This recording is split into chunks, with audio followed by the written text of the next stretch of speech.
All right, music fans, welcome back. Harmless Dave here, talking about real music in real time for some real people out there, just like you and just like me. All right, first up on the new music category is this amazing album by this group called Pearls and Flames. The album's called Reliance. This cost me a few bucks to get from Japan or wherever it came from. But holy crap, Batman. Could be the best album of 2022. I really like this album a lot. If you're a melodic rock fan, AOR music fan, adult-oriented rock, these guys are fantastic. Another great band from Sweden.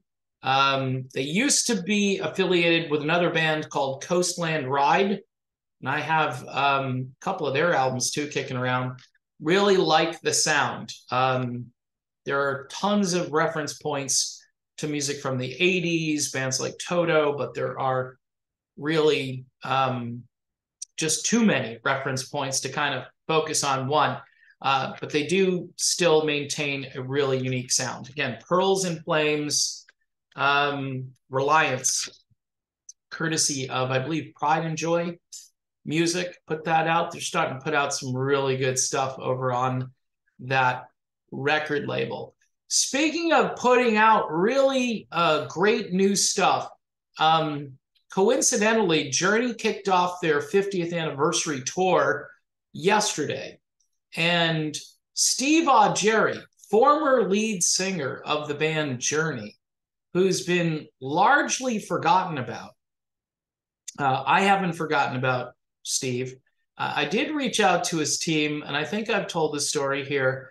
I thought I was going to get to interview Steve Augeri. It didn't work out for whatever reason. My hunch is they didn't like my political stance on the thing, as I like to call it here. And, they didn't like me being critical of lockdowns and mandates and, being a certain distance from other people. I think all of that just ruins society. Okay. You trade what you think you're getting. I need safety. I need security. And so you lose your freedom, and it's pretty simple. I don't know Steve Augeri. I've never met him. People tell me he's just a really great guy, really nice person, easy to talk with. So I thought it would be, a kumbaya moment. Didn't happen. Maybe it'll happen in the future, and I'd be more than happy to chat about these things with Steve.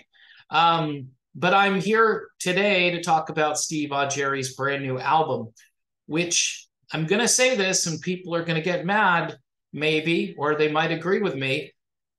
Steve Augeri has a new album out there that, at least production-wise, sounds better than Journey's last album.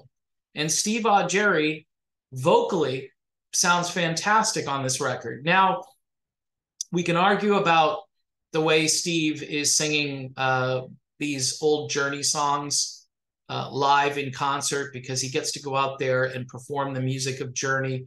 And, it's a mixed bag. This is difficult music to sing. I think he learned that the hard way back in 2005. But he's still standing. How many years later? A long time later, like 17 years.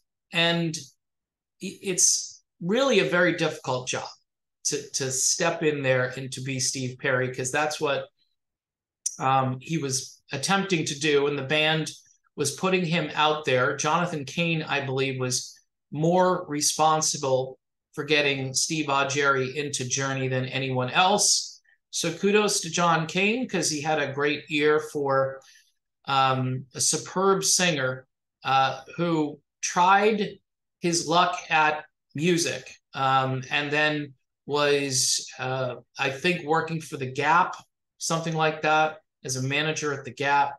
But just an amazing singer who, I guess if he had come along like a few years before, it would have been a big deal. Tall Stories is the band you should check out if you haven't heard some of their stuff. I mean, it's just perfect AOR. melodic rock music from the late 80s, early 90s. Steve Augeri was in that band, and it's just somebody needs to reissue all of it and put it out there and remaster it, put it in a box set, put, you know, former Journey singer on the cover, and you would sell a few copies of that. You really would. Anyway, Steve is back, and he's got a brand new album out. It just dropped yesterday officially. It's called 7 Ways Till Sunday. And he says, I hope fans will get an emotional ride with this album. He says, I wanted each track to activate different emotions for listeners and to provoke interest and some goosebumps. It's not a one genre record. It has a lot of different flavors, and that was by design. That was the type of music that I listened to. I hope it broadens your horizons a little bit, and I want to share that experience with you all. He talks about when the lockdown happened in 2020. It says it really impacted me, and I had a whole slew of songs that had never seen the light of day. He says, when your back is against the wall, the creative juices started flowing. I started writing immediately, and I started expressing myself in ways that I never did before. And that's what started the process. The songs on this project span 15 years. I wanted to make the type of record that I want to buy, and the kind of record that was made in the late 60s and early 70s. I wanted it to be diversified. And he goes on to talk about the different styles and how each song has a different vibe to it. He says, I grew up listening to albums and vinyl from beginning to end, and I would flip it over from the side A to the side B. So yeah, it's pretty cool. He's definitely back in fine form vocally.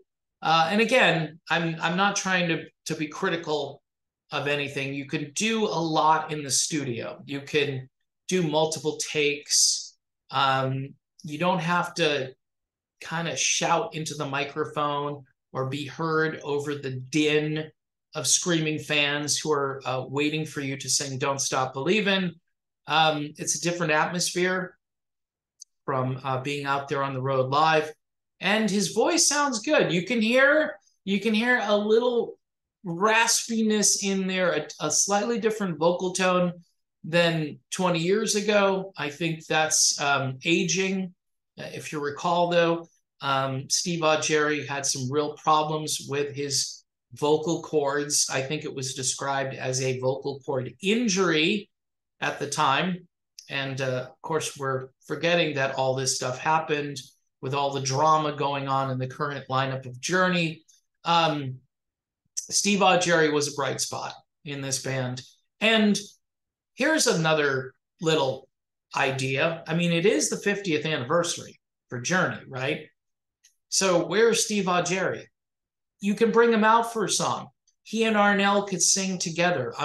The audience would love this stuff. I don't know, again, Journey has a manager now, and the manager should be floating these ideas out there. I don't think Jonathan Cain or Arnel Pineda would object to having Steve Augeri show up and maybe sing a song, or maybe just get out there and sing with Arnel.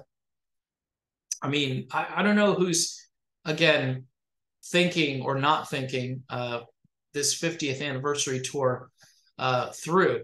They should have considered guys like Jeff Scott Soto, but even more so.